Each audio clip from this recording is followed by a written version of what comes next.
Okay, how's it everyone? Welcome to another episode of Africa MMA Show. I think this is episode 5. This is a UFC 308 recap. Just to recap, all my picks were right. Shara Bullets, Ankalaev, Kamzat and Ilya. Moneyline bets on Play.coza. When it comes to betting, I try and teach and I try to help. Some people listen and learn, others you can never help them. You see, ladies and gentlemen, this is not an ad, but combat sports betting is the easiest thing you can bet on. I do mine on Play.coza, and here's why. You see, on other sports books, either you can't, so I just don't know how to, but do moneyline bets. Moneyline bets is, you guessed it, where the money is. You can bet on which fighter wins rounds, how they win, when they're going to win, and a whole bunch more. For example, I was very sure Ilya was going to knock Max out, either before or within the third round. I knew Kamzat and Shara Bullets were going to finish their opponents. I wasn't sure of how Kamzat was going to, but I was sure of a KO or TKO for Shara Bullets. I was also sure Ankalaev would win.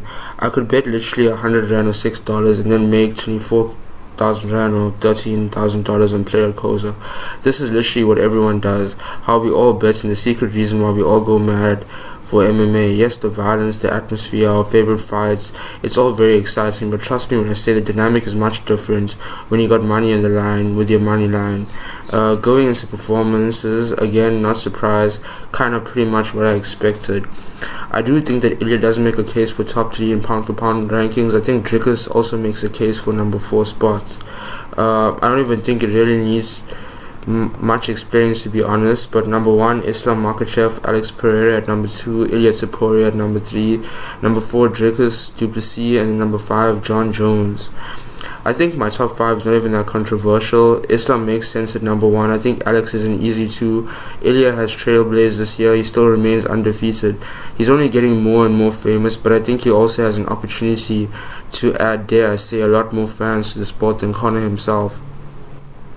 Yes, he only has had 1 title defense, but I think he's an incredible fighter. I think his fighting style is definitely exciting. I think that a lot of new fans, and especially South Africans, will resonate really well with his technique and a lot of his finishes.